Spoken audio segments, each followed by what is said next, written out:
Bijaksana banget. Nih ada yang bertanya bagaimana supaya sehebat kalian bertiga katanya gitu. Belajar sama Om Ben, itu jawabannya. Oh, semua karena Jadi kehebatan ini seperti apa sih? Apakah pada saat memulai di saham ingin jadi hebat nih atau ternyata itu anggapan orang setelah Mas Bekti, Om Ben, Michael Yoh berada di satu titik tertentu? kalau saya pribadi nih ya Mbak ya, yang paling penting saya selalu tulis juga nih dalam buku saya yaitu jangan menyerah ya. Karena memang sekali lagi pengalaman saya itu katakan ya itu dari 2008 ke 2016 saya tuh belum dapat apa-apa dari market 8 tahun loh. 8 tahun nggak dapat apa-apa. Kalau dibilang mau putus asa, kalau saya di tengah-tengah putus asa nggak bisa, ternyata jawaban katakan doa saya dari Tuhan itu ternyata setelah itu 2016 ke atas gitu.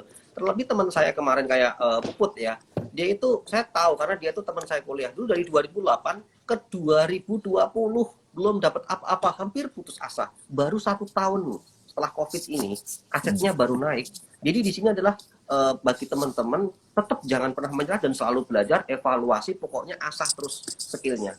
Masalah style yang mana yang cocok itu masing-masing person beda-beda, tapi tujuannya yang penting cuan. Gitu sih dari saya. Om Ben? Ya, saya ini mungkin yang paling muda, ya paling muda. Paling Mungkin Mas Bekti tua. dari 2008. Paling muda, usianya mungkin kalau paling tua enggak dong. Hostnya paling tua kan. Iya. Blok habis ini, Kak. Enggak. Habis ini blok Kalau nggak? Enggak dong. saya ini kan memang dari 2017 ya, baru dari 2017 akhir seperti itu. Jadi ya menurut saya ini mungkin kemurahan Tuhan ya, anugerah Tuhan aja. Saya selama hanya dari 2017 sampai sekarang ya, saya berada di posisi sekarang seperti itu. Jadi tapi mungkin yang teman-teman tidak pernah mengerti adalah saya itu ya seperti Mas Bekti tidak menyerah ya. Saya berjuang ya, saya terus berjuang.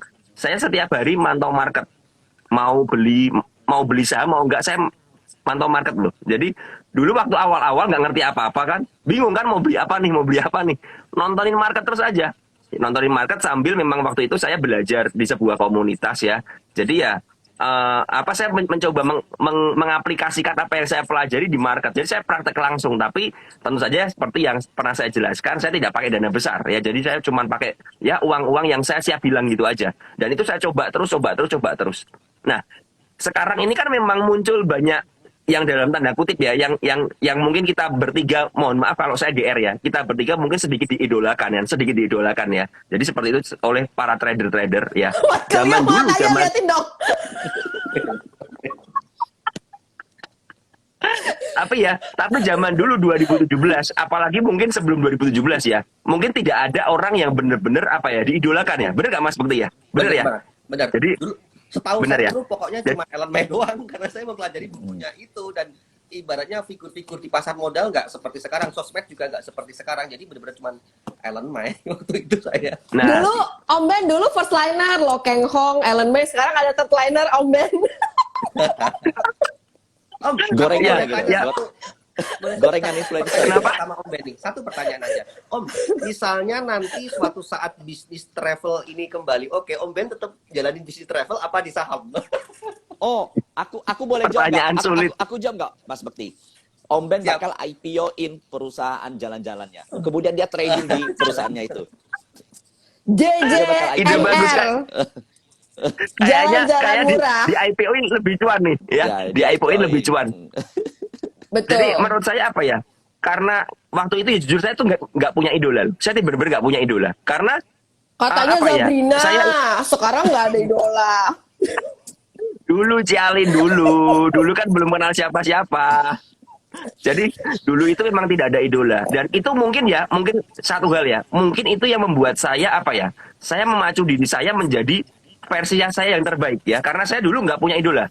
Jadi ini ada plus minus ya, ada plus minus teman-teman. Misalnya seperti ini ya, teman-teman mengidolakan Mas Bekti, wah super scalper.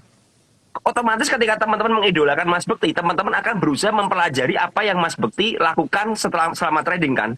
Nah, padahal belum tentu cocok buat teman-teman, ya kan? Kebanyakan seperti itu. Ini makanya bisa plus dan minus, ada idola.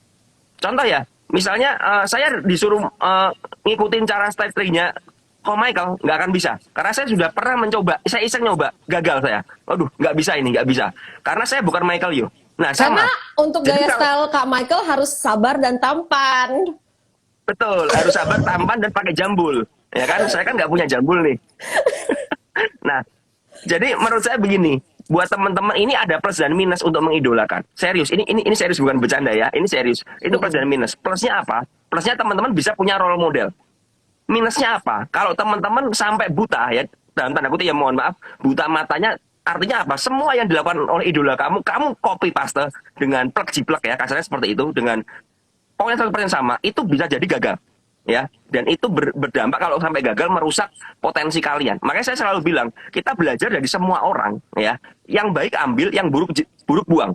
Ya, lalu apa? Setelah kita ambil semua, kita ramu sendiri.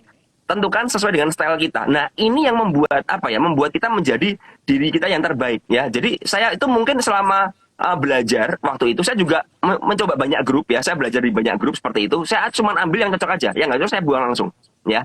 Dan itu membuat ternyata ketemu style saya seperti ini ya. Itu dari saya. Jadi buat teman-teman sekali lagi ya, punya idola itu plus dan minus ya. Ingat, jangan kita apa yang kita lakukan, apa yang kita posting di sosmed itu, cara styling kita jangan teman-teman ambil 100%, tapi teman-teman harus pastikan cocok nggak sama teman-teman. Kalau dari saya seperti itu, Jalin. Kak Michael, Oh ya, pertanyaannya apa nih? yang tadi Tadi kan Yang keputus. Oh, gimana caranya biar sehebat Kak iya, iya. Michael, Om Ben, Mas Bukti? Sebenarnya maybe karena kebetulan kita disorot aja sih. Kita ini narsis, kita suka tampil itu aja sih. Sebenarnya mungkin kalau dibandingin sama yang lain ya, I believe jauh banyak banget yang lebih very mungkin lebih experience banget dari kita bertiga, kita berempat semuanya. I believe yakin banget. Bahkan kalau saya banyak ketemu orang yang jauh lebih punya pengalaman yang lebih oke dan mereka nggak mau tampil. Itu saya malu sebenarnya kalau dibandingin. Cuman this is about the option. Hanya pilihan aja pengen sharing atau enggak. Kan karena ada orang yang dia punya sesuatu ya udah dia cukup untuk edukasi ke circle-circle terdekatnya, ke teman-temannya. Nah, ada juga yang pengennya kebagi ke siapapun. Dan kebetulan kita tipe-tipe orang yang pengen bagi ke siapapun. Itu satu. Yang kedua, soal masalah hebat atau enggak, I believe sampai sekarang pun mungkin ya, saya yakin Om Ben, Mas Bekti pasti pun nggak merasa dirinya hebat. Mungkin seperti itu, karena mereka pasti masih willing to learn. Tiap hari ada momen-momen, akan selalu ada hal baru yang bisa dipelajarin dan harus di-upgrade juga. Contohnya, zaman kita nge-live sama Mas Bekti, aku masih nanya tuh sama Mas Bekti, nanti kalau seandainya kode Broksum hilang gimana? Dan sekarang udah benar-benar hilang. nanti Dan itu akhir tahun ada yang apalagi nanya loh, ada yang nanya. Mas kan? Bukti Iya. tradingnya gimana? Iya, lanjut Michael. Nanti kalau chart nggak ada gimana? I don't know gitu. Nanti kalau seandainya bid dan over hilang gimana? I don't know juga. Jadi ya memang banyak banget hal yang harus dipelajari. Cuman mungkin kita lebih lama dari teman-teman. Terus kita lebih punya pegangan masing-masing. Kita udah punya path masing-masing. Atau kita udah punya jalur yang kita tahu kita harus kemana. Dan mungkin teman-teman belum. Nah bedanya di situ doang. Jadi menurutku ya temukanlah apa yang teman-teman memang ngerti. Jadi kalau seandainya teman-teman lebih suka sama Mas Bekti, ya silakan follow Mas Bekti. Lebih suka sama Om Ben, silakan follow Om Ben. Nah, lebih suka sama Warren Buffett, ya silakan follow Warren Buffett.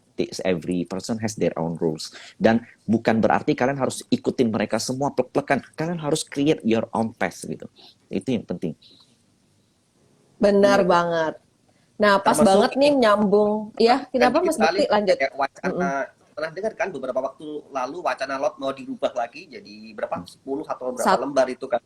Pokoknya jadi lebih kecil ya. Kan kita harus selalu berubah-ubah menghadapi market karena dari zaman dulu pertama kali saya itu trading benar-benar banyak sekali perubahan. Dulu pertama 500 lot, buka rekening di sekuritas 25 juta. Dulu sekarang 100.000 udah bisa. Jam perdagangan dulu saya itu setengah 10 saya ngalamin dirubah jadi jam 9 karena market Indo terlalu pendek. Kemudian kayak tik, dulu tuh 200 langsung 205, 210 gitu. Jadi satu tiknya turun bisa 2,5%, gede banget kan. Akhirnya dirubah. Teman-teman juga harus bisa beradaptasi dengan kebijakan-kebijakan dari bursa. Gitu. Itu menambahkan aja dari Michael yang tadi bagus banget. Lanjut. Iya, betul. Pas banget menyambung sama pertanyaan teman-teman. Kalau cuma punya modal 20 juta, lebih baik swing atau scalping untuk tumbuh. Nah, apakah sebenarnya gaya yang kita pilih itu harus tergantung modal kita berapa besar atau sebenarnya kita nggak usah mikirin dulu deh modalnya berapa untuk menemukan gaya yang pas? Siapa mau duluan nih? Silakan Om Ben atau Michael ya. Om Ben, silakan Om Ben. Michael aja. Aku dulu, oke. Aku harus ngomong dulu baru bisa ke kesimpulan biasanya gitu. Kalau jadi gini, kalau memang susah ya ngomongnya, artinya begini. Kita itu kan nggak pernah ngerti ya teman-teman yang bertanya ini sebagai apa pegawai ya atau apa punya kesibukan apa setiap harinya ya atau memang bisa mantau market setiap hari. Jadi ini dikembalikan dulu ke teman-teman. Kalau teman-teman memang nggak bisa mantau market ya, otomatis nggak mungkin jadi seorang scalping ya. Karena gini, karena kalau nanya apakah dengan modal 20 juta itu bagaimana cara cepat mengembangkannya, otomatis teman-teman itu kebiasaan mungkin terbiasa melihat, oh saya pernah juara Mire dengan persentase berapa ratus persen, Mas Bekti juga seperti berapa ratus persen dalam beberapa minggu, beberapa bulan ya. Nah teman-teman jadi langsung terpatok, oh bagaimana cara saya mengembangkan 20 juta ini biar cepat jadi 200 juta, ya kan? Yang ditanyakan mesti seperti itu, bagaimana cara cepatnya. Nah padahal teman-teman terkadang lupa, sebenarnya adalah yang perlu kita ketahui adalah bagaimana caranya kita untuk bisa mengembangkan dana itu, ya kan? Bukan mengejar kecepatannya, enggak. Tapi bagaimana caranya? Prosesnya itu yang perlu penting menurut saya. Jadi buat saya pribadi, kalau teman-teman punya uang 20 juta, nah saya kembalikan teman-teman sudah punya skill trading belum? Karena saya itu kemarin saya sempat coba ya, kebetulan karena Sukor ada aplikasi baru seperti itu ya, saya isi 30 juta aja ya. Dalam seminggu saya bisa dapat 3 kalinya. Kan seperti itu. Nah, itu karena apa? Karena saya sudah ketemu yang tadi Michael bilang petnya. Jalurnya sudah ketemu ya. Kalau saya jelas saya dengan cara scalping. Dan otomatis kalau dana kecil seperti ini karena saya sudah biasa mengelola lebih dari 30 juta ya seperti itu. Artinya apa? Ketika saya masuk dengan 30 juta saya akan all in. Tapi kan berbeda ceritanya kalau teman-teman ini belum pernah trading atau teman-teman barusan mulai belajar trading. Kalau teman-teman all in bisa cepat hilang, bisa cepat profit, ya kan? Profitnya bisa berlipat-lipat, tapi kalau loss juga langsung habis. Nah, makanya saya kembalikan lagi. Jadi yang perlu kita ketahui adalah bagaimana cara kita mengembangkannya, bukan seberapa cepat, ya kan? Karena kalau ngomong seberapa cepat ya kembali ke skill teman-teman, ya. Kalau memang teman-teman mau paling cepat mengembangkannya, itu jelas dengan scalping. Jelas banget. Scalping itu cara paling cepat. Tapi sekali lagi ya, cara paling cepat untuk berkembang dan cara paling cepat untuk habis.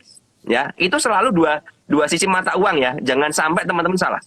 Swing itu cara lambat untuk nambah, tapi cara lambat juga untuk habis. Ya. Kalau kita ngomong apalagi swing di saham-saham big caps ya, BBRI. BBRI teman-teman lihat ya, naiknya sehari berapa persen sih? 2%, 3%, turun juga paling berapa? 1%, 2%. Dibandingkan saham-saham seperti yang gorengan-gorengan ya. Yang seperti saham BOS dan kawan-kawan yang tiba-tiba bisa ARA, ya ARA lagi, besoknya bisa ARB.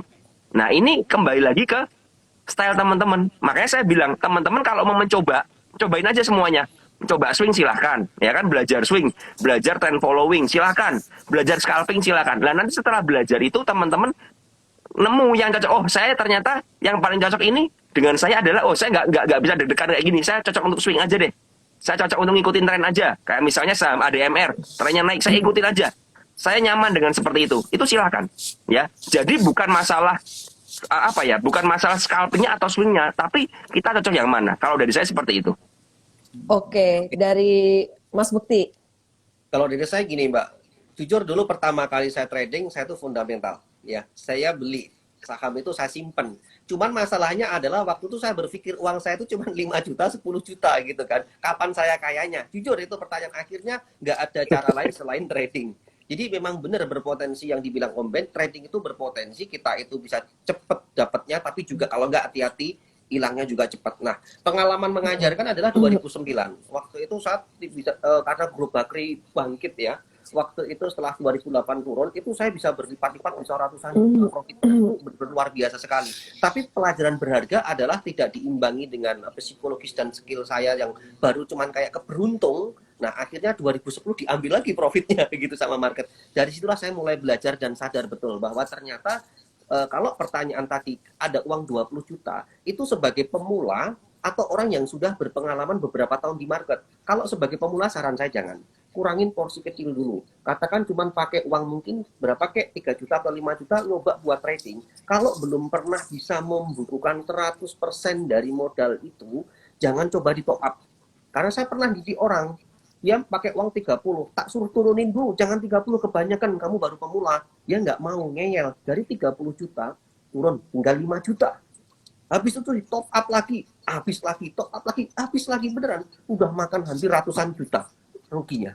Nah, di sini hikmahnya adalah, kalau Anda itu mau swing, ya mungkin swing. Disimpan, ditunggu biar dia berkembang dulu. Tentunya dengan trading plan dan risk manajemennya. Cuman kalau Anda mau coba-coba trading, ibaratnya itu kita tuh kan mau balapan. Bisa jadi yang kita beli itu harganya udah di area tinggi atau mungkin area berapa kita nggak tahu juga. Barusan hari ini Mbak, jujur, ada yang WA saya, Mas, saya masih kira-kira Kimia Farma naik lagi nggak? Lah, masih ada orang yang nanya Kimia Farma gitu kan. Di berapa? Tak tanya average-nya, 6.000. Kamu punya berapa? 1,8 M, dan itu uang bank, Mas. Waduh, saya pusing, aku nggak bisa jawab lagi apa-apa. Gimana dulu dengan trading planmu, gimana dulu dengan manajemenmu? Di sini adalah ketika saya itu menyimpulkan banyak trading itu yang dia tuh pengen nyoba trading, akhirnya dia justru kejebak karena dia belum memakan jam terbang, belum melihat sebuah siklus di market di mana ada sideways, bearish, dan bullish, dan lain sebagainya. Itu makanya dia tuh harus diasah dulu skillnya. Makanya nasihat dan saran saya tadi saya compare dari Om Ben, saya tambahkan bahwa kalau Anda belum punya skill, artinya uang 20 juta sesuai pertanyaan tadi, kalau belum punya skill, Anda tolong minimalis aja untuk nyoba trading. Kemarin saya sempat buat event trading ya, event saya buat orang grup gitu untuk saya ajarin trading. Nah, di situ saya coba ada scalping trading dengan uang terukur, jangan pernah pakai uang panas. Jadi biar apa? Kamu cari dulu return dulu, profit 100% dulu lah minimal.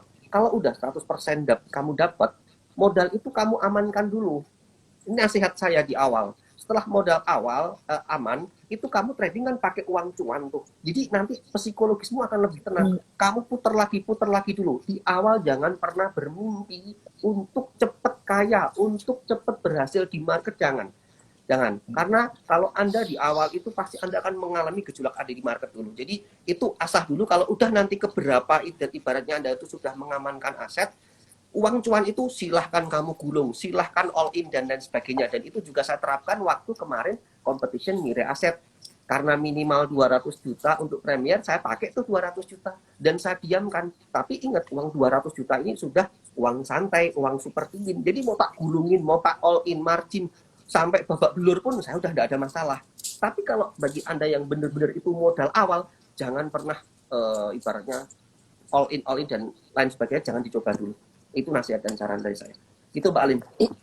Iya, Mas Bekti itu pas banget tadi menjawab juga, sekaligus ada pertanyaan dari namanya Punya Nomi. Dia nanya modal sudah dijawab sekalian. Kemudian pertanyaannya mulai ningkatin modal setelah dapat return berapa persen sudah dijawab juga. Kata Mas Bekti setelah bisa ngelipatin jadi 100% baru top up ya. Karena ini permasalahan klasik, termasuk juga saya alami ya. Rajin top up ya kan, padahal belum bisa lipat gandain aset ya. Mas Bekti ini standarnya tinggi ya teman-teman. Jadi kalau cuma bisa net profit bulanan belum cukup ya Sobat Cuan.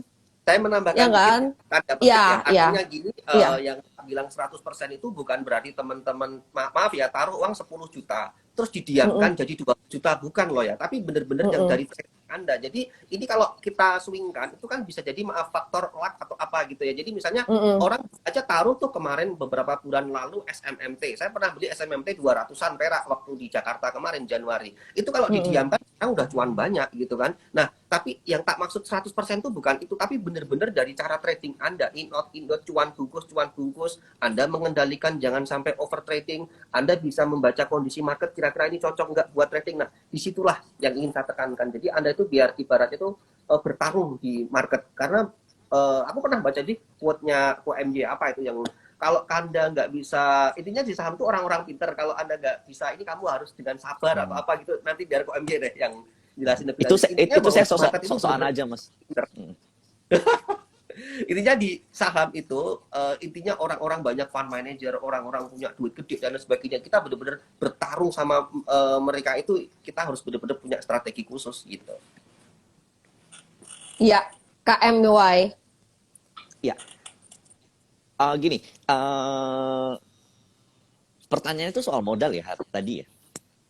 Soal modal dan menentukan style trading sih. Jadi beberapa dari temen yang masih baru di market, mereka tuh berpikir kalau modal kita sedikit, ya cocoknya style tertentu kayak gitu. Oke.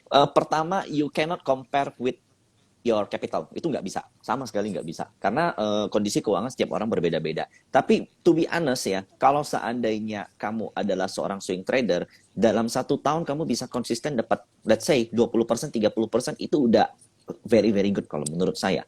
Nah, so, if kamu punya modal 10 juta, berarti dalam 1 tahun kamu bisa dapat 3 juta, itu udah merupakan benchmark yang menurut saya udah cukup baik.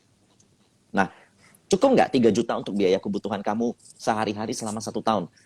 Jawabannya kan, I believe itu mungkin nggak cukup. Nah, makanya kalau saatnya kalian punya uang 10 juta dan berharap uang ini bisa memenuhi kebutuhan hidup kalian dengan style swing trader, itu udah pasti most likely nggak bisa. Nah, so, kemudian, jadi saya harus jadi seorang scalper. Bukan masalah modalnya, kamu bisa nggak jadi seorang scalper, mental kamu cocok nggak, psikologis kamu cocok nggak, terus kamu mampu nggak mantengin market tiap hari. Jadi jangan compare to your capital. Jadi start small is very good untuk semua jenis style trading, untuk semua jenis investasi. Start small itu memang yang paling bagus. Jadi jangan compare strategi kamu berdasarkan modal, itu nggak benar. Jadi compare lah strategi kamu berdasarkan memang your path tuh di mana. Kamu harus tahu dulu kamu tuh arahnya kemana gitu. Bener kok, saya sedikit menambahkan ya, termasuk maaf ini kemarin masalah misalnya mau cut loss apa enggak ya. Misalnya Om Ben juga punya uang 100M, ya kan? Yang taruh di market 1M. Kalau Om Ben nggak mau cut loss ya tidak ada masalah. Itu berarti kan kondisi uang berbeda. Tapi saya misalnya cuma punya uang 50 juta dan saya itu seorang pedagang di saham, uang saya itu harus muter dan lain sebagainya, aku harus cari cuan dan ya aku mau nggak mau ya harus cut loss, karena dengan adanya aku cut, aku tuker di saham lainnya itu akan berpotensi up, makanya gitu. Jadi saya cuma bagus sih setuju dengan Ko MD tadi bahwa kondisi setiap orang itu berbeda-beda, jadi kita juga strategi style dan lain sebagainya itu kita harus lihat kondisi masing-masing, karena setiap orang punya kondisi keuangan yang berbeda-beda dan kondisi mungkin kayak pekerjaan yang berbeda-beda. Tentunya full time trader nggak bisa kita bandingkan dengan seorang PNS dan karyawan lain-lainnya gitu. Nah, padahal saya tadi mau bahas pertanyaan soal cut loss di belakang ya, teman-teman. Pas di penghujung. Karena belakangan jadi sebuah yang sensitif gitu ya. Teman-teman pokoknya disesuaikan lagi sama kondisi kantong, hati sendiri masing-masing ya. Di sini kita ada banyak jalan menuju Roma ya, ada banyak jalan menuju cuan, seperti itu. Kalian tadi kata Om Ben, silahkan dipilah-pilih kayak gitu. Jadi prinsipnya APBN aja ya, ambil positif, buang yang negatif. Jadi sesuaikan dengan kebutuhan masing-masing. Disclaimer on, karena sudah dibahas soal CL, saya lanjutkan biar flow-nya enak dengan pertanyaan terkait dengan CL. Oke, lanjut. Ini. Jadi ada 2 pertanyaan yang mirip-mirip. 1, mentalitasnya gimana biar tetap disiplin. Kemudian ada yang menambahkan gimana biar tidak penyangkalan diri alias denial pada saat berusaha disiplin itu. Siapa yang mau mulai duluan nih? Ya, saya dulu lah. Kayaknya memandang ke saya semua nih. Cik, sorry, bisa diulang pertanyaannya? Pertanyaannya mentalitas biar disiplin. Kemudian gimana biar nggak denial. Kadang-kadang kan kita sebenarnya sudah tahu. Lakukan sebelum painful kan. Tapi kita ada hope. Akhirnya it's too painful when we have to do it gitu. Silakan. Ya, jadi disiplin. Kalau ngomong soal melatih mental, ya kita ngomong melatih. Itu berarti sesuatu yang kalau kita ngomong ya berlatih. Artinya apa? Artinya ada periode tertentu ya, dan bukan periode yang singkat, ya kan? Kita berlatih bermain bola, berlatih untuk perlombaan ya, berlatih cerdas cermat matematika, belajar matematika. Artinya apa? Membutuhkan sebuah proses yang tidak pendek ya. Itu yang pertama. Jadi kalau teman-teman mau nanya bagaimana berlatih punya mentalitas yang yang kuat ya dalam trading, ya teman-teman harus siap dengan yang namanya proses. Ya. Jadi ini harus teman-teman lakuin. Namanya proses, ya. Kalau teman-teman misalnya begini, saya mau cut loss nih, tapi ketika saya cut loss terus kok saya semakin jiper menghadapi market. Ya karena mungkin uang yang teman-teman pakai ya untuk trading itu terlalu besar. Ya kan tadi saya sudah jelaskan di awal ya, kita harus siap dengan uang yang hilang, ya kan di awal. Kalau kita sudah siap dengan uang yang hilang tersebut ya dalam periode tertentu ya, kita menyiapkan uang belajar, kita nggak akan cukup kapok dan trauma. Karena apa? Kita udah siap. Ya. Jadi, saya selalu kalau mengajarkan supaya kita punya mentalitas yang kuat, bagaimana? Yang pertama kita harus mengerti bahwa semuanya proses.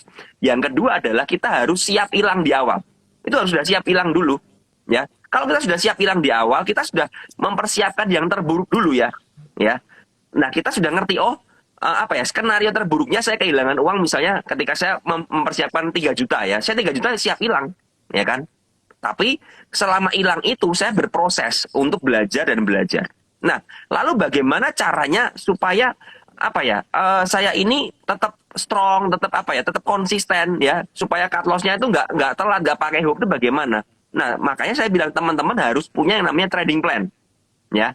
Untuk membuat trading plan, teman-teman harus bisa cara menganalisa. Karena trading plan itu bukan dibuat berdasarkan angan-angan, ya kan? Oh, saya beli di 100, saya berharap saya bisa dijual di 110. Bukan seperti itu. Ya kan? Kebanyakan ketika teman-teman scalping di saham yang bergerak volatil ya, bisa kena 110, tapi bisa kadang-kadang nggak kena. Ya. Mungkin teman-teman beli 100, tertingginya cuma 103, lalu diguyur ARB. Ya kan? Nah, makanya bagaimana? Teman-teman harus mulai belajar cara menganalisa. Ya, mau pakai analisa fundamental silakan, mau pakai teknikal silakan, mau pakai bid dan over silakan ya, mau ngitung kancing pun juga silakan, kasarnya seperti itu. Artinya apa? Artinya teman-teman punya yang namanya sistem trading.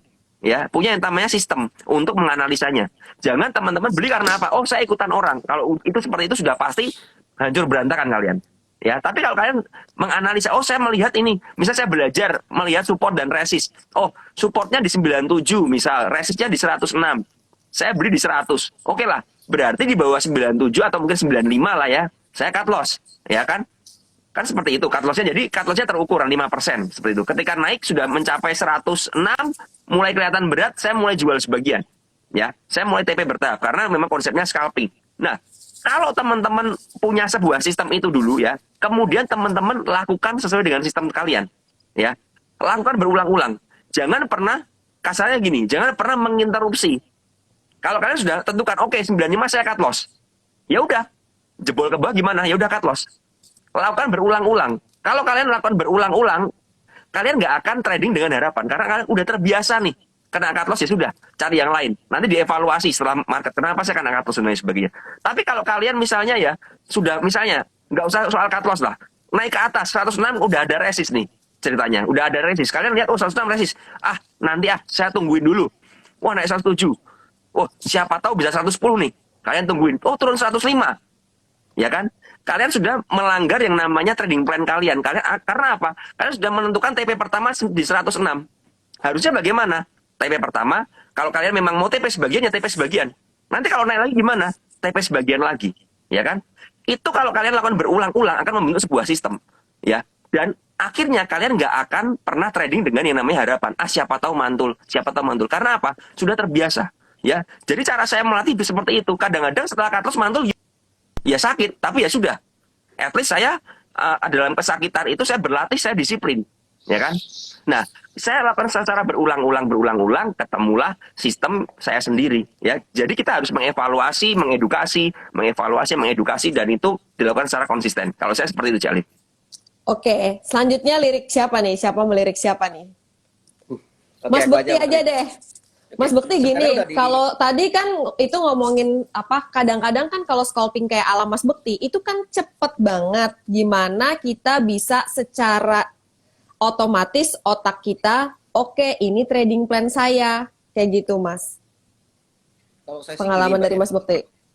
Pengalaman saya adalah bahwa saya tuh menafsirkan, saya dulu kan dari awal pertama kali muncul di YouTube kan juga bilang bahwa kita itu kayak pedagang. Saya tuh yang penting datang ke pasar, jualan di sana, untung pulang. Jadi konsep saya kalau memang ini untuk scalping, untuk trading ya, jadi aku bener-bener cuma tak terapin gitu. Yang penting konsep saya, yang penting cuan. Dari kesekian trading harus banyak win-winnya dibanding loss-nya. Banyak yang tanya ke saya, Mas saya scalping, tapi banyak boncosnya, ini gimana? Anda harus evaluasi dulu. Kalau Anda udah nyoba berkali-kali trading, katakan dari 10 kali nyoba trading, boncos 8, itu berarti Anda harus asah lagi cara trading Anda. Mungkin bisa jadi titik entry Anda nggak tepat untuk masuk, dan sebagainya. Anda mungkin overtrade, udah cuan, tapi masih pengen dikejar terus. Cari di market, seakan-akan yang menghentikan hanya jam market gitu. Sampai saya tanya kepada teman-teman, kalau ini dikasih sampai jam 5, market Indonesia tutup jam 5, kalian pasti akan trading terus. Iya memang benar gitu. Jadi makanya untuk mengantisipasi seperti itu, teman-teman juga harus asah tuh yang namanya skill. Sekali lagi, dan tadi yang dibilang Om Ben benar, bermainlah, Anda harus gunain skill, jangan bermain hook. Sebenarnya kuncinya di situ sih. Dan saya memang benar-benar tegaan, benar-benar nggak tak rasain. Tapi ingat Mbak Alin, yang saya sampaikan di sini, uang yang saya gunakan itu sudah ibaratnya tuh uang dari cuan. Jadi ibaratnya nggak ada masalah. Kita akan lebih tenang. Beda ceritanya kalau yang di awal gimana ya, tadi udah saya jelaskan bahwa di sini kalau Anda benar-benar uangnya udah dingin, Anda punya trading plan, Anda punya prinsip ya. Prinsip itu yang namanya sudah, yang namanya turun, ya udah kita nggak usah pikir panjang, nggak usah dirasain dalam hati. Saya cut, saya gitu orangnya, tegaan. Bahkan di sini di teman-teman ini BTS, kalau kamu nggak mau disiplin, out gitu. Kenapa? Karena kalau dia nggak mau disiplin, oke lah, mungkin misalnya gini, ada Mas Bekti saya beli saham ikan misalnya, turun, kena ARP lagi, saya diamkan Mas, saya nggak cut loss. Setelah berhari-hari, saya tunggu, akhirnya mantul. Nah, dan macuan lagi gitu. Ya bisa jadi mungkin itu kamu akan akan beruntung di saham itu. Tapi kalau kamu selama bertahun-tahun ke depan kamu trading dan kamu nggak mau disiplin, next suatu saat kamu pasti akan kejebak dan itu nggak akan pernah balik. Dan banyak yang cerita ke saya, KF. Ada yang cerita ke saya, Mas saya punya BABP harga 600, ini gimana baliknya Mas? Waduh, saya juga nggak tahu lah gimana dulu trading planmu. Nah, seperti ini loh yang saya maksud. Dia akan terjebak suatu saat karena ketidakdisiplinannya. Gitu. Ingat, yang saya lakukan scalping itu jual beli jangka pendek dengan time frame yang pendek, tapi berkali-kali. Kalau nggak cocok, saya udah bilang di awal, tidak semua orang cocok jadi scalper. Kalau nggak cocok ya jangan dicoba, jangan diikuti terus. Mungkin sekedar nyoba dikit, monggo silahkan. Tapi intinya carilah yang cocok. Kalau Anda cocoknya swing, ya udah swing aja, nggak apa-apa gitu. Karena scalping ini benar-benar psikologis, mental, waktu, uang dan sebagainya, ini benar-benar harus kita pertaruhkan. Benar-benar ini energinya sangat banyak sekali. Itu Mbak dari saya. Ya, kalau dari Om Ben tadi kan berarti menemukan trading system sendiri dan disiplin mengikuti trading system yang cocok untuk diri sendiri. Dari Mas Bekti itu harus tegaan kalau kita memang scalping. Nah, kalau dari Kak Michael Yoh, gimana nih Kak untuk membentuk mentalitas tetap disiplin dan anti denial? Oh, gini. Saya sampai saat ini juga saya masih cukup yakin, hampir nggak akan ada satu orang pun yang bisa nemuin 100% win rate gitu. 100% pergerakan harga posisinya selalu benar, itu most likely nggak bakal ada. Even seorang fund manager atau owner perusahaan sekalipun nggak bisa. Atau even boleh dibilang bandarnya sekalipun nggak mungkin bisa 100% ngendaliin harga sahamnya. Nah, jika kalian udah tahu hal seperti ini, kenapa harus overreact terhadap posisi kita yang salah? Nah, itu yang sering orang lupain. Mereka tuh overreact terhadap posisi mereka yang salah. Jadi posisi mereka yang salah mereka enggak akuin. Mereka kalau di flashback, kebanyakan tuh orang nggak mau cut loss tuh karena merasa bahwa nanti juga bisa naik. Karena mereka udah ngelihat dalam 1 tahun, oh ternyata harganya naik. Even ya padahal suatu saham itu bisa balik lagi ke harga titik tertingginya, itu nggak ada yang bisa prediksi. Siapa yang bisa prediksi 2 tahun ke depan harga Pegas kemana? Siapa yang bisa prediksi 2 tahun ke depan harga MDKA kemana? Siapa yang bisa prediksi 2 tahun ke depan harga Harum kemana? There is no one.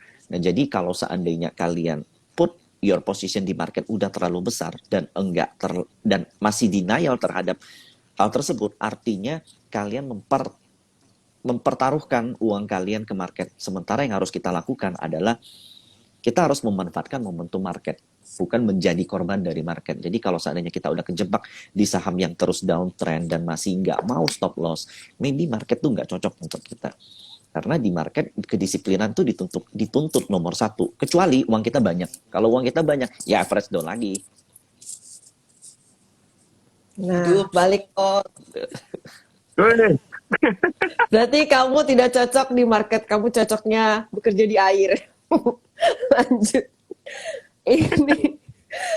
Nah, ada pertanyaan, CL terbesar di saham apa? Bagaimana recovery mental dan modal? Nah, ini nih, recovery mental dan modal.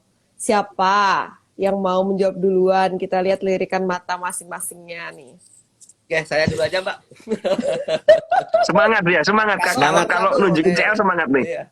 Jadi kalau sebenarnya kalau untuk cut loss ya Mbak ya, kalau untuk pengalaman yang dulu, yang waktu saya masih katakan masih unyu-unyu ya, itu memang saya pernah tak diemin karena saya nggak mau cut loss. Itu akhirnya porto saya minus 85%. Itu secara persentase ya. Tetapi kalau untuk saya review dalam waktu 1 tahun ini di 1 hari ya, itu ada saham Bumi, saya masih rekor masih Bumi di 1M, dan waktu itu aku selalu membatasin, tetapi setelah itu aku pasti langsung recovery-nya adalah aku langsung sadar diri, artinya mengurangin porsi sama lebih menenangkan diri. Cara menenangkan dirinya adalah aku selalu berpikir gini Mbak, simpelnya, ini uang yang saya peroleh dari market, ini uang cuannya jadi market, jadi kalaupun diambil sekian, ya udahlah, katakan ini cuman berkurang aja kok, aku masih bisa memulihkan di lain waktu dan di lain kesempatan. Coba waktu itu saya Februari, kalau nggak Maret, Februari ya 2021, tahun lalu, itu Bumi kan chartnya Anda lihat sempat di 140-an. Saya tuh beli loh di 140 Bumi. Kalau nggak tak cut loss, Anda bayangkan. Sampai setahun ini, lihat digital bank, lihat apa pada saya cuma melongo kan. Uang saya kan di situ, misalnya gitu kan. Nah, uang kita nggak muter, uangnya jadi mati, dibilang BEP aja belum. Sekarang tinggal 50-an 7 atau 58 ya kan. Jadi itu udah minusnya udah banyak banget. Nah, disinilah dulu untungnya waktu itu saya langsung cut. Jadi disiplin, memang pahit, juga ruginya gitu. Tapi dengan kepahitan itu saya tukarkan selama 1 tahun ini, alhasil jadi sudah bisa up. Makanya ada yang cerita ke saya tadi, termasuk saham-saham BAPP, KF, gimana baliknya saya juga nggak tahu gitu. Pengalaman buruk saya ya udah. Dulu saya juga pernah kayak gitu. Tapi di sini adalah setuju banget dengan tadi Ko MJ bilang bahwa cut loss itu adalah membuktikan bahwa kalau emang itu diri kita salah, ya akuin kalau itu salah, tukarkan saham lainnya. Tetapi kalau Anda nyoba trading dan berkali-kali cut loss terus, ibaratnya tuh win-nya lebih dikit daripada cut loss-nya, coba Anda evaluasi deh trading Anda. Atau mungkin Anda lebih nyoba ke swing dulu, atau mungkin nanti kalau mau nyoba trading lagi, Anda harus asah skill dan modalnya diperkecil, jangan pakai modal besar. Karena kebanyakan di awal-awal itu sering juga orang masuk di market pengennya langsung cuan banyak, langsung pakai modal besar, padahal dia belum punya skill dan pengalaman menghadapi market yang kadang bullish, sideways, bearish, gitu. Gitu Mbak Lin. Om Ben kayaknya. Ya, kalau soal cut loss, saya secara persentase terbesar itu saham dulu itu pernah cut loss minus 84%. 84% di satu saham ya. Jadi itu beli di harga 480 kalau nggak salah. Saya cut loss tuh di 86 ya. Wow. Itu menurut saya kebodohan. Ya, memang secara nominal ya relatif ya, kalau ada yang ngomong besar ada yang ngomong kecil, tergantung masing-masing ya. Waktu itu saya dari uang 60 juta itu cuma tersisa 14 juta gitu aja. Jadi banyak sih, ya Om waktu Ben. itu buat saya banyak ya, waktu itu buat saya, sekarang juga banyak ya, sekarang juga Buat banyak saya sih, juga 60 banyak juta itu. itu. Udah keceplosan Banyak, itu. ya, Sekarang banyak kecil, lah, udah banyak lah. keceplosan itu. Udah keceplosan itu. Sekarang banyak, karena apa? Karena uang yang hilang, misalnya 60 jadi 15 itu berarti berapa? 45 ya. 45 coba kalau dibuat beli kerupuk, ya terus ditumbuk ya kan, wah itu jadi berapa kontainer kan, seperti itu. Nah itu kan banyak sekali. Jadi buat saya begini, kenapa saya waktu itu bisa melakukan sebuah kesalahan? Itu kesalahan klasik ya. Jadi teman-teman semuanya pasti mengalaminya ya. Tapi dari situ saya belajar ya. Yang tadi Mas Bekti cerita ya, Ko MJ cerita, kita harus disiplin ya. Kita harus disiplin sebelum memburu, kita harus cut. Kecuali kita punya pohon duit yang bisa menghasilkan duit terus ya setiap harinya ya. Atau kita bersin aja keluar duitnya. Nah itu beda urusan. Nah kalau seperti itu nggak usah cut loss, nggak apa-apa kan. Seperti itu. Tapi kalau buat kita, apalagi yang buat saya pribadi ya, yang harus mengatur dana dengan ketat seperti itu ya, saya harus memilah ya. Dan waktu itu saya juga masih berharap ya saham itu naik, ternyata nggak pernah naik lagi kan seperti itu. Ya, kalau dalam sehari seperti yang pernah saya bikin live sama Ci Alin ya, saya pernah di BGTG ya waktu itu, kesalahan saya adalah saya terlalu agresif ya, saya mau scalping seperti itu, tapi diguyur saya terus nada terus diguyur lagi ya. Akhirnya memang dalam sehari hilang 300 ya waktu itu kalau nggak salah, dalam 1 hari aja itu. Nah, bagaimana recovernya? Untuk recover ya, teman-teman untuk bisa recover, yang pertama teman-teman harus menyadari apa kesalahan teman-teman. Karena kalau nggak pernah sadar, nggak akan bisa recover, ya kan? Orang kalau sakit mau sembuh dia harus sadar kalau dia sakit, ya. Kita kalau mau recover berarti kita harus sadar ada yang salah di trading kita. Cari, dievaluasi. Oh, saya waktu itu evaluasinya apa? Oh, saya terlalu agresif, ya. Saya terlalu pede mungkin, saya terlalu agresif. Oke, besok nggak boleh agresif, ya. Kalau itu menghantam mental kita, menghantam sampai kita sampai shock begitu, ya bagaimana? Waktu itu saya jujur aja saya cooling down ya, saya off dari market ya. Kebetulan waktu itu Jumat ya, saya weekend. Weekend itu saya nggak pegang, nggak lihat grup sama sekali juga, nggak lihat grup Telegram ya. Saya benar-benar liburan seperti itu. Untuk apa? Untuk menyegarkan pikiran saya supaya saya nggak stres. Nah, bagaimana cara recovernya? Nah, cara recover itu membutuhkan proses. Nggak bisa langsung dalam sehari. Hari ini loss 300, besok cuan 1M. Mungkin bisa, tapi persentasenya sangat kecil. Itu yang terjadi. Mungkin bisa tapi sangat kecil sekali. Nah, bagaimana caranya? Ya udah, anggap aja 300 ini yang tadi Mas Billy cerita ya, diambil market, ya udah, kita cari balik di market secara perlahan-perlahan. Saya pernah punya cerita juga member PPC ya. Salah satu member PPC itu nyangkut di saham obat. Ya, nyangkut di saham obat, dia KF itu dari profit. Saya suruh jual KF. Ini bahaya karena resist. Dia masih berharap, oh Jokowi vaksin pasti naik. Nggak dijual. ARB. Dia yang kalau nggak salah dia dari profit 28%. Ketika dia cut loss minus 40 sekian persen. Dan itu dia hilang uang cukup banyak di porto dia. Dia cerita sampai bingung gimana. Tapi saya bilang, begitu dia bisa buka ARB, cut beneran. Sudah.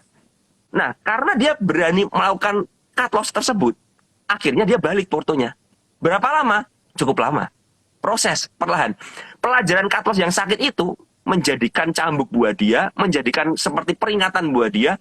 Kalau kamu bermain-main dengan kedisiplinan, ya, dan berharap sahamnya naik lagi, belum tentu akan naik kan? Ya, kita ngerti KF. Seandainya ada orang yang beli KF di 7.000, ya, sampai sekarang itu KF berapa? 1.800 atau 2.000 kalau nggak salah ya, sekitar segitu ya, 1.500 sampai 2.000-an kalau nggak salah. Nah, untuk baliknya itu misalnya dari 2.000 aja, untuk balik ke 7.500 butuh naik berapa ratus persen, ya kan? Butuh momentum yang sangat besar sekali. Nah, makanya apa? Kita cut, lalu kita apa? Puterin ke saham lain, cari perlahan-perlahan. Nah, saya sangat percaya sekali kalau kita mulai disiplin ya, lalu kita mengevaluasi kesalahan kita, ya, lalu kita mulai belajar lagi perlahan-perlahan, itu pasti akan recover. Hanya masalah waktu dan kesabaran kalian. Nah, itu masalahnya. Dan kita tuh nggak pernah sabar. Terkadang, aduh, aku udah loss terus nih, aku pengen cepat balik. Nah, itu malah mengaburkan apa ya? Mengaburkan evaluasi kita. Akhirnya apa? Kita nggak pernah mengevaluasi. Yang kita lakukan adalah kita overtrading. Balas dendam terus. Akhirnya kita dikerjain market. Makanya saya bilang, supaya kita nggak dikerjain market, bagaimana? Kita evaluasi, kita tenangkan diri, kita belajar lagi perlahan. Jangan mengulangi kesalahan yang sama. Ya kan? Habis cut loss misalnya saham obat dulu. Saya masih ingat ya, dulu itu ada momentum saham obat pertama, terus nikel-nikelan, ya kan? Habis nikel-nikelan, apalagi bank digital. Kalau habis nyangkut di saham obat, cut loss gede. Masuk nikel-nikelan FOMO, cut loss lagi, saham gede lagi. Masuk bank digital, cut loss lagi, ya kan? Misalnya, ada yang dulu nyangkut Antam di 3.000, sekarang udah balik ya, sempat balik kan Antam kan. Tapi kan turun lagi tuh. Tapi butuh berapa lama, ya kan? Yang hanya kembali, menurut saya dari 3 ini hanya Antam aja. Ya, Antam Info itu kembali ke harga waktu dia ada sentimen. Tapi bagaimana dengan bank mini, bank digital kayak BABP ya, itu nggak tahu baliknya kapan. Jadi makanya saya bilang bisa balik tapi persentasenya kecil dan kita nggak ngerti. Makanya itu kita jangan mengulangi. Kalau kalian udah cut loss ini diulang-ulang terus ya habis duit kalian. Akhirnya kalian akan pensiun di market. Ya, jadi evaluasi lalu belajar lagi dan disiplin lagi. Kalau saya seperti itu. Ya mungkin kalau cut loss-nya endless terus mungkin ya itu ya nggak ada evaluasi tadi ya, nggak cukup belajar dari kesalahan yang sama sehingga kita berulang kali diuji oleh market dengan ujian yang sama dan kita nggak lulus juga kayak gitu. Michael Yo. Halo, jadi kalau loss terbesarku itu ada di saham yang dari tadi Mas Bekti ngomong, Om Ben juga ngomong, itu ada di BABP. Itu cut loss tergedeku. Itu kurang lebih 30-40%, ya kalau nilai rupiahnya hampir 500-an juta. Dan itu juga barengan dengan SAME. Nah, kenapa? Waktu itu posisi saya benar-benar salah. Saya nggak ngecek likuiditas yang bisa tiba-tiba berubah. Jadi waktu itu liquidnya enak aja. Kalau mau keluar tuh enak aja. Tapi kemudian tiba-tiba nggak liquid. Jumlah lotnya juga kecil banget. Dan kalau saya keluar, malahan nambah pressure ke market. Akhirnya saya mutusin lebih baik saya nggak usah keluar. Karena kalau saya nambah pressure ke market, ntar malah makin dalam. Nah itu juga keputusan yang salah. Ternyata down, down, down. Dan itu boleh dikatakan impact ke Porto cukup besar itu di bulan Oktober. Agustus September 2021. Dan untuk recover itu ketika saya udah bersih semua, oke, saya anggap gimana ya? Itu bukan kesalahan yang fatal. Maybe secara strategi enggak fatal, memang angkanya fatal. Hanya karena saya hilang momen untuk stop loss. Hanya karena momen, saya tahu itu harus stop loss dan memang harus saya lakukan. Tapi jadi secara strategi itu enggak fatal, tapi uangnya yang fatal. Nah, itu di situ. Saya tahu ini udah memang harus dibuang. Meskipun saya tahu saya coba spekulasi nggak buang dan itu nilainya besar untuk Porto dan itu ngaruhin mental, itu satu. Yang kedua, kemudian saya nunggu hampir kurang lebih 2 bulan di momen November di mana ada satu saham yang saya lihat ini ada potensi bisa ngebalikin kerugian saya. Sahamnya itu BBYB. Dan itu saya entry di 1.300-an, saya ingat banget, dan itu nge-close sampai 2.800-an dan itu saya dapat 80-an% dan itu cover lebih banget. Dan I hopefully teman-teman kalau seandainya next sedang ngadepin momen di mana lagi loss gede, pertama teman-teman harus tahu itu lossnya karena strategi kalian atau karena mental kalian atau memang karena marketnya jelek. Nah kalau seandainya karena strategi, hati-hati. Karena kalau teman-teman mau balas dendam, artinya strategi kalian aja udah salah yang di awal. Next, memangnya kalian bisa yakin kalau strategi kalian benar, itu satu. Yang kedua, kalau memang market lagi jelek, ya udah, ya wes, semuanya lagi jelek. I believe ya, 1-2 minggu kemarin market lagi jelek. Boleh dikatakan acak. Saya bingung sama market 1-2 minggu ini. Nah, jadi kalau seandainya kita loss, ya udah seneng-seneng aja, happy-happy aja. Tunggu sampai momennya oke, baru balik lagi. Jadi memang ada momen di mana kita harus freeze, lupain masalah market, kemudian kita happy-happy kayak nge-live gini, gibah gini, ngomongin soal stop loss, ngomongin Om Ben atau apapun itu gitulah. Dan itu memang takes time. Jadi jangan pernah berpikir untuk balas dendam di market. Itu pasti bakal jelek banget hasilnya. Jangan mendendam Gitu. ya sama market berarti ya. Benar. Iya. Nah, pas banget tadi kan ngomongin market yang kayaknya sulit, rumit. Ini ada pertanyaan yang berbau, iya Mas Bukti. Sorry, ini IG-nya udah lebih 1 jam, nanti nge-close nggak? Takutnya kayak dulu kita pernah hilang gitu kan. Saya Kayaknya enggak sih sekarang. ada otomatis backupan sih, Mas Bukti. Jadi kalau misalnya ini mati mendadak, ada di komputer saya. Jadi akan ada di YouTube. Mungkin tidak akan ada di IG kalau dia mati mendadak, tapi akan ada di YouTube. Oke. Makasih Mas Bukti udah diingetin. Nah, jadi ini ada pertanyaan soal inverted yield curve ya, Kak Michael. Jadi beberapa orang, mungkin Mas Bukti juga kemarin juga sempat ngingetin bahwa kondisi market sekarang jangan all out juga di market kayak gitu. Maksudnya dengan dana yang terukur, karena kayaknya IHSG-nya lagi tinggi, tapi juga kok peluang-peluang itu agak-agak susah juga dicari, sulit, rumit kayak gitu. Nah, ini juga ada yang nanya soal market global ya. Katanya sudah sempat kan terjadi inverted yield curve tahun depan seperti apa? Apakah memang kita harus mewaspadai potensi krisis seperti itu? Saya ke Kak Michael Yoh dulu. Oke, jadi inverted yield curve itu merupakan kondisi di mana bonds jangka pendek return-nya lebih besar daripada bonds jangka panjang.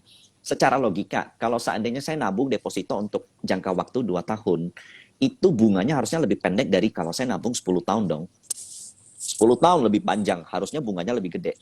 Tapi kejadiannya di market saat ini, untuk yang jangka panjang bunganya jauh lebih rendah daripada yang jangka pendek. Nah, itu artinya banyak investor yang saat ini punya spekulasi kalau dalam jangka pendek itu market akan segera krisis sehingga semua bonds jangka pendek dibuang dibelilah bonds yang jangka panjang. Dan ketika terjadi inverted yield curve itu dimulai di tahun 2007, kemudian 2013. Most likely ketika sudah crossing, contohnya seperti saat ini, 1 sampai 1,5 tahun ke depan akan terjadi krisis. Market akan koreksi besar-besaran. Itu berdasarkan histori 1 sampai 1,5 tahun ke depan. Nah, jadi kita mesti waspada memang di tahun depan, apalagi berdepatan dengan momen di mana pemilu. Kalau pemilu biasanya bursa acak adut gitu. Jadi memang sebenarnya momen last bullish kita itu ada di tahun ini. Masih merupakan proyeksi. Kita nggak tahu kalau tahun depan ternyata bullish, kita nggak tahu. Yang pasti apapun kalau ada peluang kita tetap entry. Tapi teman-teman perlu berhati-hati untuk tahun depan atau paling lama 1,5 tahun ke depan ada potensi market terjadi koreksi karena indikatornya adalah yield curve tersebut gitu. Jadi gemarlah menabung ya untuk mempersiapkan masa datangnya diskon. Nah, itu kalau seandainya untuk value investor, tahun depan itu menarik tuh. Nah, terus ingat juga, kalau tahun depan ketika terjadi krisis yang beneran gitu ya, apa yang akan dilakukan The Fed? Jawabannya cuma satu, pangkas suku bunga. Kalau sekarang lagi agresif naikin suku bunga, karena inflasi di mana-mana, ini contoh, Pertamax kita kan 12.500 sampai 13.000 sekarang. Itu kira-kira apa efeknya sama kenaikan harga barang segala macam? Itu kan pasti domino efek gitu. Nanti harga transportasi naik, harga taksi naik, kemudian harga logistik naik, kemudian harga bahan pangan ke daerah-daerah semua naik. Ketika inflasi terjadi secara menyeluruh, maka jawaban satu-satunya biar meredam inflasi kan menaikkan suku bunga. Ketika suku bunga dinaikkan, kiamat boleh dikatakan mimpi buruk lah untuk saham-saham teknologi. Makanya tahun depan kalau seandainya terjadi krisis dan saham-saham teknologi udah bottoming, maka you can adjust your view. Yang saat ini lagi komoditas bisa pindah ke saham teknologi. Karena ketika The Fed memutuskan, ketika The Fed berusaha akan memperbaiki ekonomi yang ada di 1 tahun ke depan, satu-satunya cara adalah memangkas suku bunga. Dan itu baik untuk saham teknologi. Oke, Mas Bukti gimana Mas Bukti view-nya soal market? Kalau view saya mungkin KMG melihatnya secara global ya, bagus banget sih wacananya. Cuman kalau dari saya pribadi, karena sejak itu Mbak jujur, saya itu kan scalping. Yang saya perhatikan adalah ketika kemarin biasanya yang saya alami dari siklus tahunan itu Oktober November tuh akan ada correction yang cukup besar tapi recovery-nya cepat. Nah, kemarin tuh saya lihat nggak ada koreksi yang dalam, malah bagus. Kemudian juga di di Desember itu ada window dressing dan lain sebagainya, nggak ada juga. Nggak ada. Dan ini sampai saat ini IHSG malah justru rekor sepanjang sejarah loh, sepanjang sejarah. Dulu saya waktu 2008 sempat IHSG itu cuma di 1.500 dan sekarang udah di 7.000-an.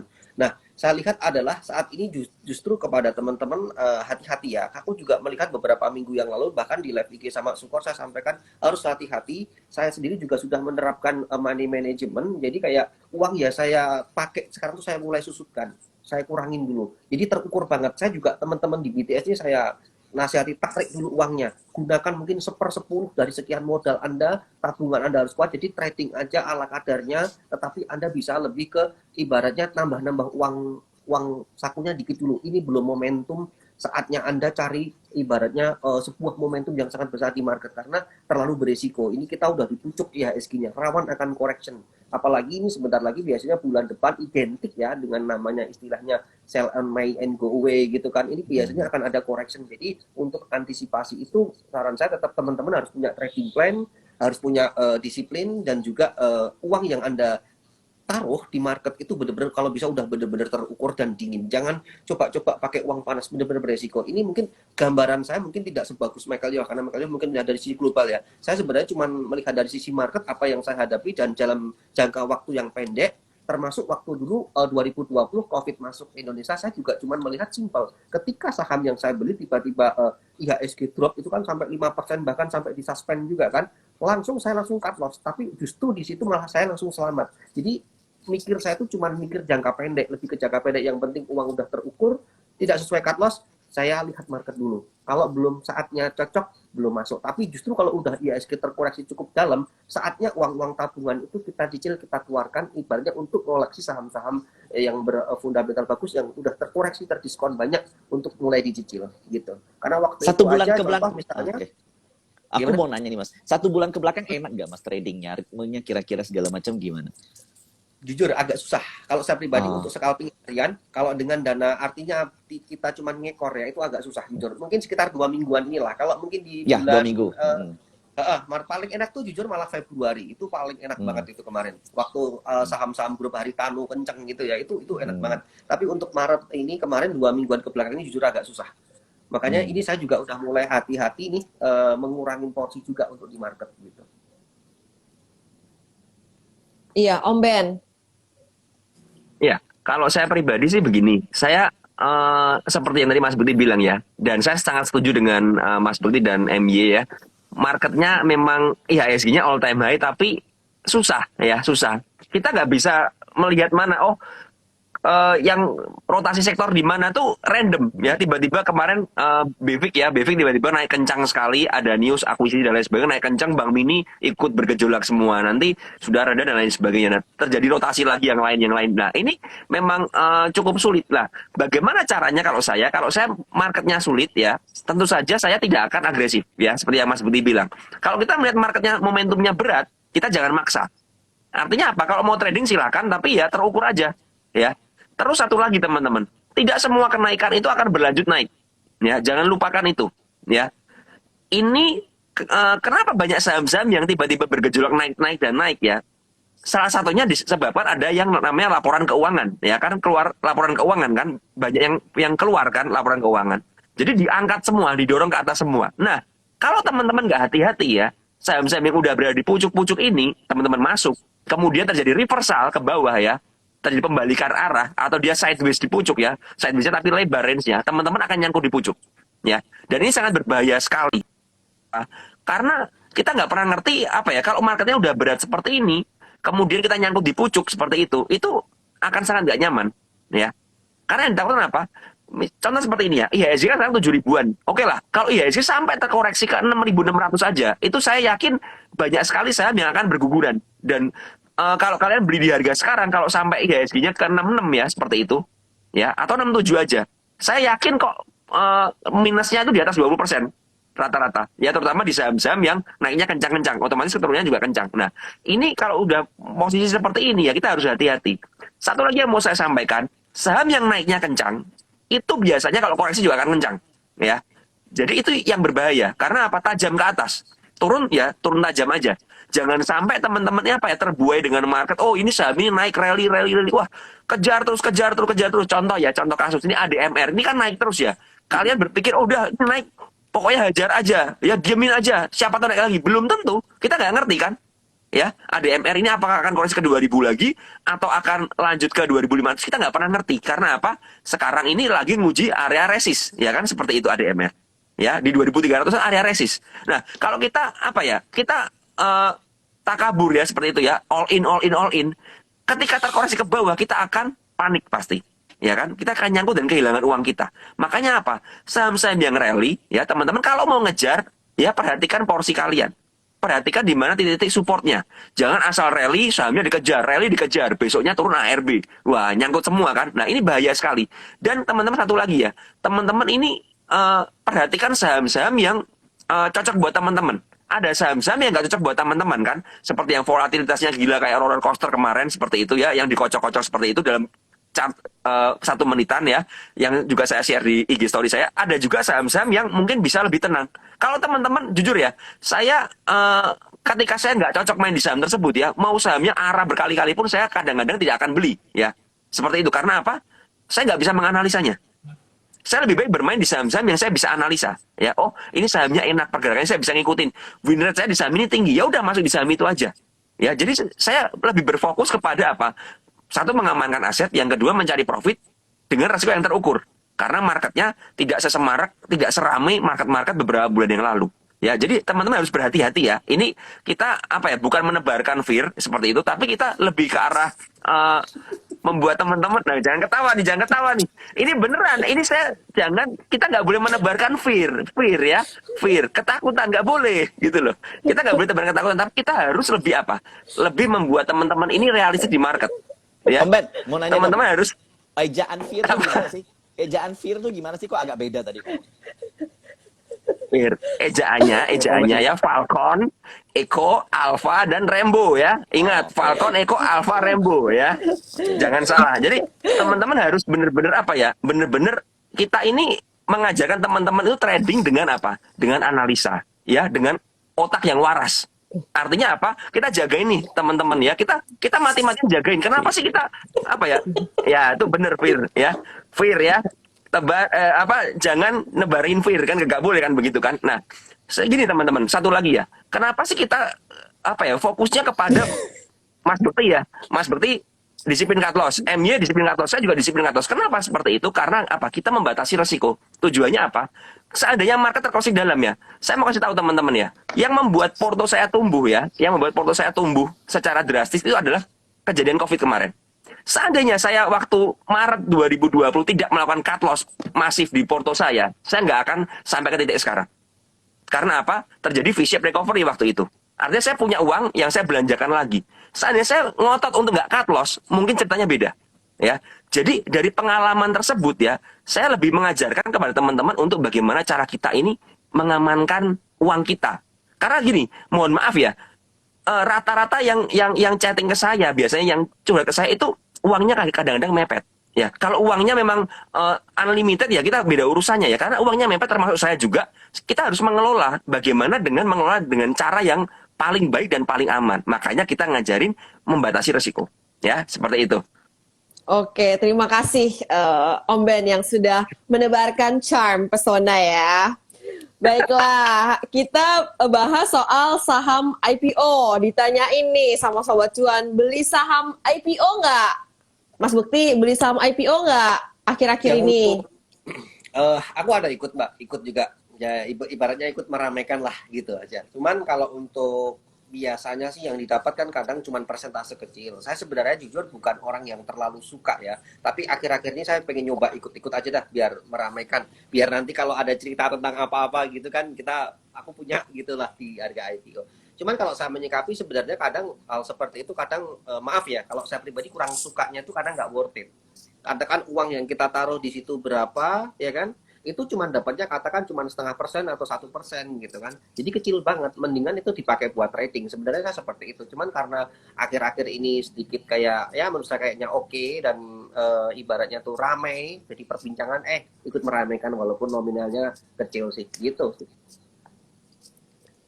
Kak Michael, ada pesan atau beli saham IPO akhir-akhir ini?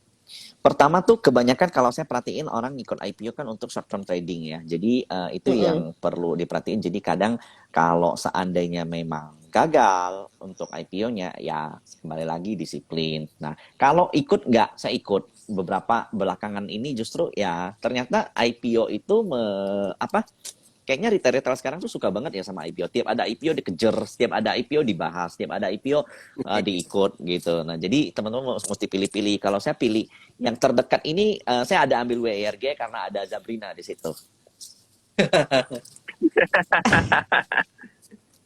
Terus yang satunya lagi ikut nggak? Ikut dong. Iya. Satu lagi apa tuh? Satu lagi apa? Teret. Oke. Ya ada sih. Dalam hijau.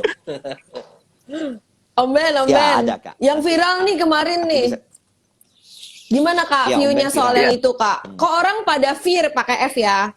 Sama saham e-commerce yang ini. Padahal ini sering kita pakai loh aplikasinya. Ya, kenapa orang-orang pada ini? Coba. Aku Sama ada tulis saham. yang suspeknya di bawah, tapi aku tutup aja deh. Jadi ini Mike. ke Michael mau lanjut ngomong yang soal saham yang enggak. ini yang Om Ben Enggak. aja, Om Ben aja. Om Ben dulu, Om Ben. Yang viral nih videonya nih. Lanjut Om Ben. Ikut IPO nggak? Saya gini ya, ikut ya, saya ikut IPO tapi saya lebih ngambil short term aja karena buat saya begini ya, saya tidak akan pernah mau berinvestasi ya di saham IPO.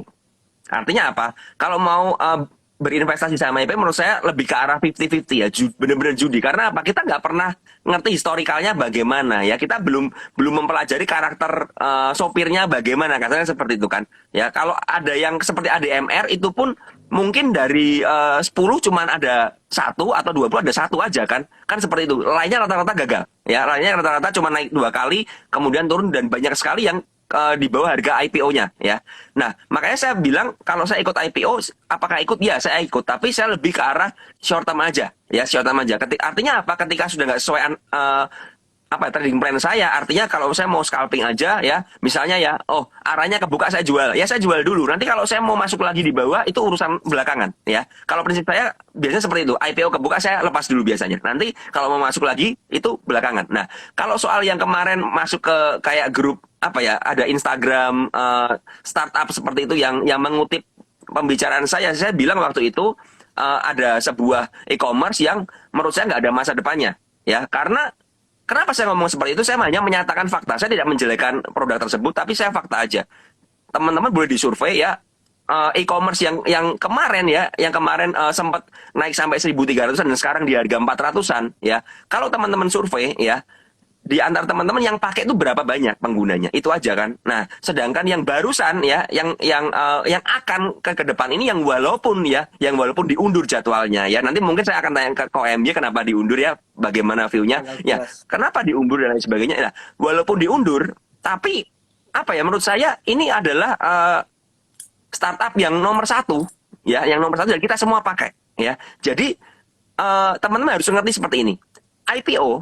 IPO itu untuk startup itu memang saatnya mereka cari profit ya dari jualan sahamnya, karena semua perusahaan startup itu konsepnya satu, bakar duit.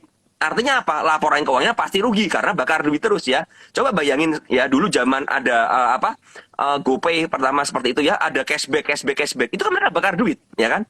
Mereka bakar duit terus. Tujuannya apa? Menarik pengguna ya, penggunanya banyak, mereka punya database yang besar. Nah, baru mereka maju ke investor ya. Kemudian di IPO kan. Jadi IPO itu buat saya, semua IPO itu rata-rata exit strategi. Tergantung exitnya mau kasar, pendek, atau mau panjang. Ya, atau mau panjang. Karena menurut saya seperti ini. Contoh kita lihat ADMR. ADMR itu underwriter-nya adalah Ciptadana, KI. Ya kan? Kita lihat dalam seminggu terakhir, walaupun ADMR ready, siapa yang jualan? Broker KI. Artinya apa? Mereka juga mau profit dong. Ya kan? Mereka mungkin punya barang dari IPO, mereka jualan.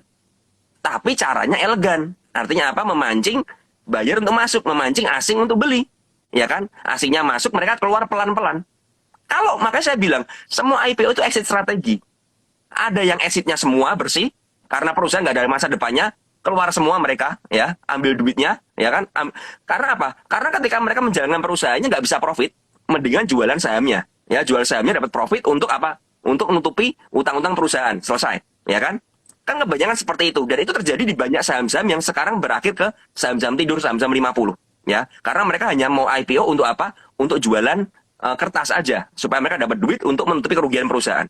Tapi ada juga IPO yang digunakan untuk exit, tapi exitnya elegan. Artinya apa?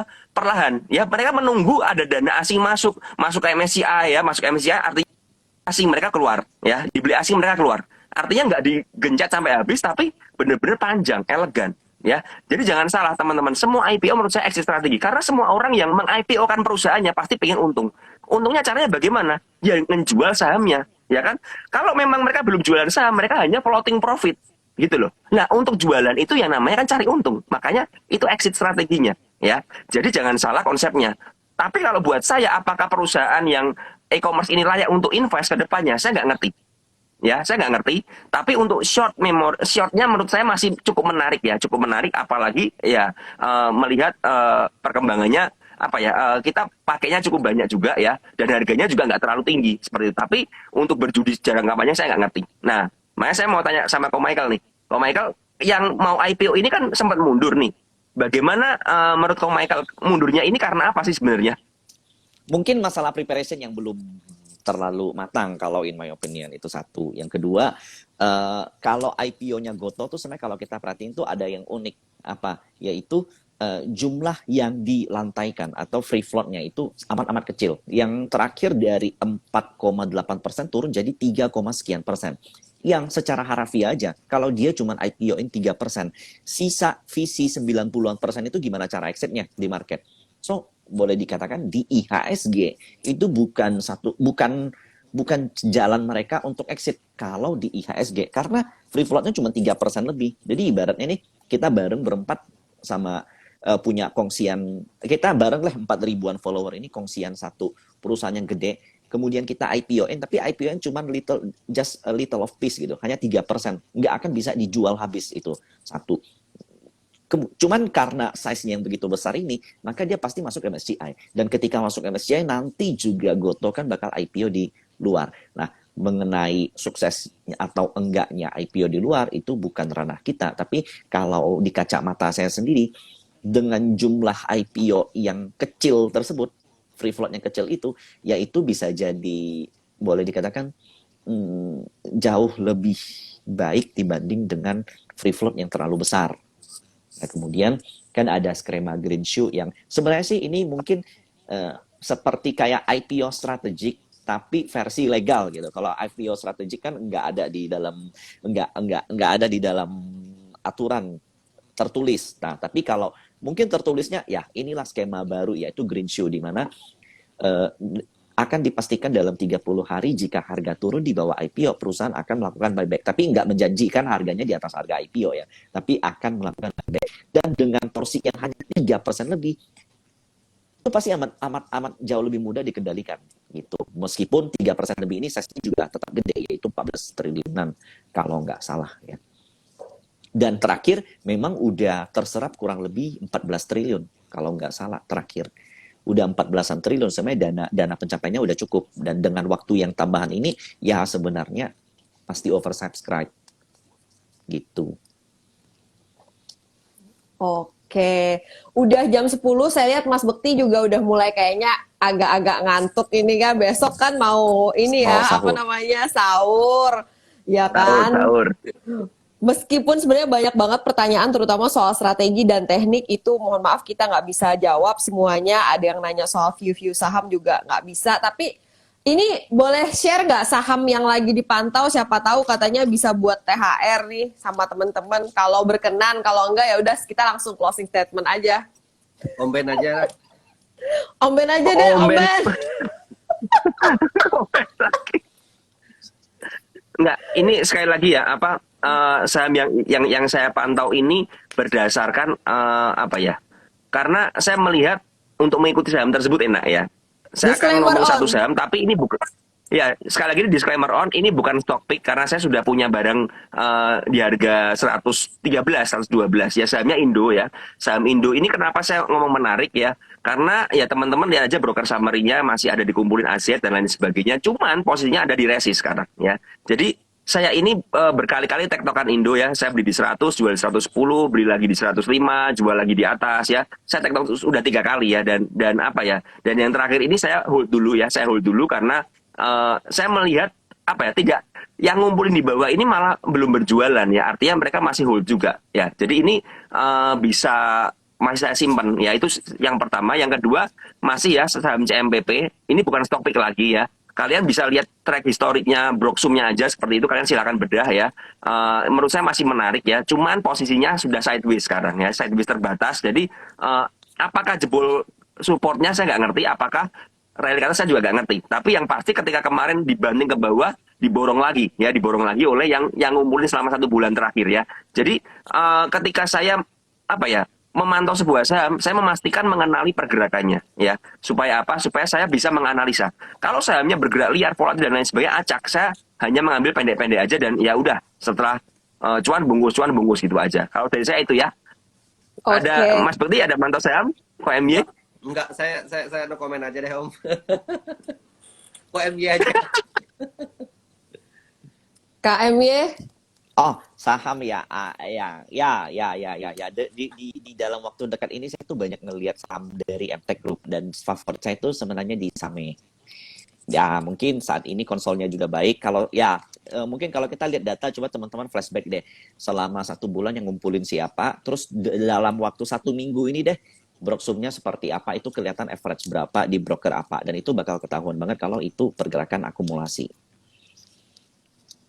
Oke, disclaimer on ya. Nanti kalau belum jalan sahamnya jangan ditanya-tanya, jangan di DM-DM dulu. Kasian yang udah ngasih tahu. Oke. tanggung risiko masing-masing. Oke, boleh mau pantun, mau kata-kata slogan, moto, yel-yel sebagai penutup nih singkat saja sebelum kita akhiri IG Live Trio Cuan ini. Walah. Aku Mas Bekti dulu. Dari Om Ben, oleh Om Ben, dan untuk Om Ben. Udah, ya, aku itu aja. Om Kenapa, Ben. Mike? Oke, kalau aku dulu deh. Semua sama Iya. Om Ben, udah itu deh. Om Ben nggak bisa jalan siapa-siapa. Aku cuman mau bilang ya, kita harus tetap menyerah dan jangan semangat pokoknya. Jangan gitu dong. Enggak bercanda ya. Pokoknya intinya